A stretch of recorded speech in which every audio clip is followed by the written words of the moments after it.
Here is a close-up of the skin. And it smells so good. Welcome back, guys. Today we are doing something different. We are shooting in natural sunlight because when I'm having a good skin day, I want the world to know that I'm having a good skin day. I grew up doing makeup in natural sunlight because I was so crazy and so picky about my skin looking like skin when I looked at my skin in a mirror in natural light, and I wanted today's setting to be in natural sunlight so I could show you guys, I guess this is like a no makeup routine. The real hero of today's video is the YSL Touche Éclat Blur Primer. As some of you may know, I am a YSL beauty ambassador, and this is something that I really wanted to share with you guys as one of their ambassadors, because for your no makeup days, it really creates the illusion that you have not poreless skin, but just like that soft airbrush finish, especially in natural sunlight, and it has the most beautiful little gold flecks of, I want to say, I don't know if it's glitter or just like shimmer in the primer that creates a glow but blurs at the same time. And I thought that was really unique about this primer. And for days when I'm wearing a very, very minimal amount of makeup, this just creates the illusion that you took the time to do like all 20 steps in your beauty routine. So without further ado, let's get right into it. And by the way, if you're new, my name is Alatorre. Join the family, hit that subscribe button. Let's go. First thing I want to do is give the illusion that I have poreless, flawless skin. I'm going to be using the Touche Éclat Blur Primer. And the way I like to use it is applying it to the center of the face first, where I have the most enlarged pores, and then blending it out towards the rest of the face with my fingertips. So instead of going in with it all at once, I'm going to apply a small amount to my fingertips, blur it out, and continue doing that to make sure I'm applying it where needed and not going too crazy with it. Okay, once that is on there, I'm gonna go in with a pretty heavy concealer, and that's because I'm only gonna be using a small amount of it. I want to use the least amount of product that has the fullest amount of coverage, so I end up using less of it. I know that sounds contradicting, but if I'm using a sheer product and I want coverage, you end up using more because you're trying to build on the coverage versus using something that's already full coverage and shearing it out. Know what I'm saying? I'm gonna be using this Marc Jacobs Accomplice Concealer in shades medium 33 and medium 39. I normally like to start wherever I have redness and a little more discoloration, and then blending it out from there, so that way most of the coverage sticks to the areas that need it. I usually go in with the darker one first, and I start with the nose. I tend to get the most redness there, as well as on the chin, and right here for some reason. But I feel like that's pretty common with a lot of people.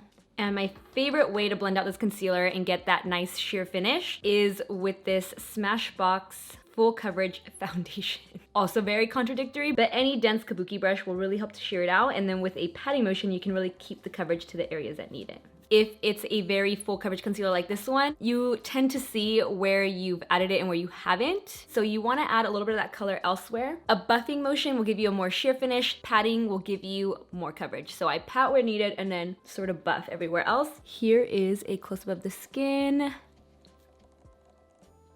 I could leave it here, but we're gonna go in and fake it a little more with a bit of a contour. So without a contour, the face can look flat. So I always like to add a little something just to add dimension. I'll do this whenever I'm shooting a look, what's the word I'm looking for? That's natural, maybe like fitness related, but I don't wanna look tired in the photo because usually I shoot those photos really early in the morning. But I don't wanna look like I have a lot of makeup on, so I'll add a little contouring to create that natural shadow and structure to the face. I'm gonna use this Physicians Formula Sculpting Bronzer to add a little definition.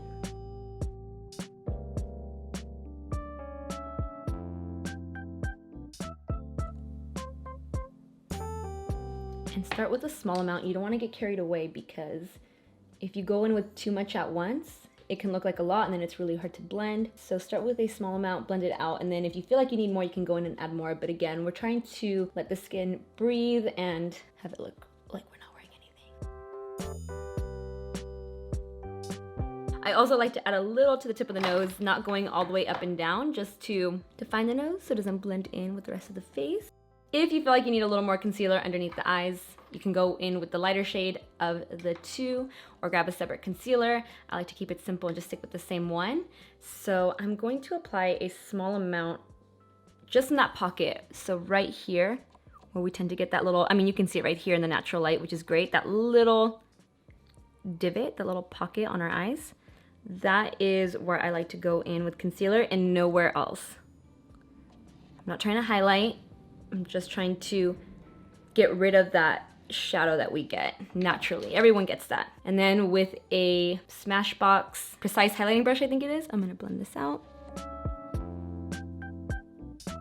See how much brighter that looks? But don't get carried away with it. Because if not, then you'll feel like you'll need more makeup because the center of the face will be really white and bright. So don't get too carried away. And blend whatever is left over onto the eyelids if you have discoloration. When I'm about done, I go in with a sponge to pick up any excess product so it really feels and looks like you have nothing on the skin. Before I go any further, I'm going to lightly dust my face with my Cover FX Perfect Setting Powder and a Sephora Pro Feather Weight Blending Brush. This gives you a really nice light application because you also don't want to look super powdery. So I'm just gonna sweep this wherever I don't want to look shiny. And then with that same sponge, I'm going to press the powder underneath the eyes because you guys already know my under eyes crease no matter what. So this to me is always a very necessary step. So I just kind of press it underneath the eyes like so, and it still won't look heavy. I normally wouldn't add a blush, but if you feel like you're lacking color and you feel like blush really brings you to life, I know that's the deal with, or that's my, what am I trying to say? That's my case. That's my case. I don't know. Anyway, I really like to add blush. I feel like it livens up my face. There's another product from Physicians Formula. It's the Dewy Blush. I find that it looks very, very natural. So I'm gonna take a pump of this and apply it to the cheek with that same sponge.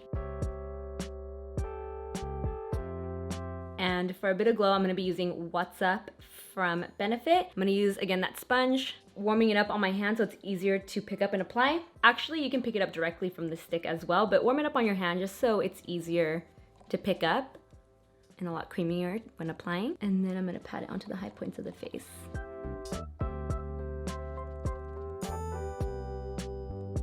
Let me just wipe off the highlight that I got on my lip. Looks good for editorial purposes, not for everyday makeup. For the lip today, I'm just gonna go really simple and do a lip balm. But first, I'm going to fluff up these brows. Filling them in with a pencil will look like a little much, but I absolutely love this Urban Decay Brow Endowed Primer Plus color. The primer will thicken up your brows, and then the color will make them look a little fuller over that primer. I love how small the brush is. Look at that. And I like to brush them upwards to give that nice feathered effect. And try to sweep the color onto the brow hairs very lightly. If not, your brows will look super thick. But if you have sparse brows, go for it. Ooh, they look a lot thicker on camera. In person, they look au naturel, I promise. L'Oreal Voluminous Mascara in Brown Black for a natural finish. That's not too much. Doesn't overpower this look. By the way, I just got my contact lens prescription updated today and I feel really weird doing my makeup in my contacts because I haven't worn them in like 2 years. And I used to always take them off when doing my makeup, but I ended up going with the dailies this time since I hardly ever wear them. And I'm kind of sad that I waited so long to try the dailies because I used to struggle so hard with regular contacts. They always felt awful in my eyes and these feel really good. To complete this look, I'm gonna top it all off with my favorite lip balm, the CLARINS Moisture Replenishing Lip Balm. Looks like gloss when it goes on, makes your lips look extra juicy and plump, and on top of that, keeps them hydrated all day long.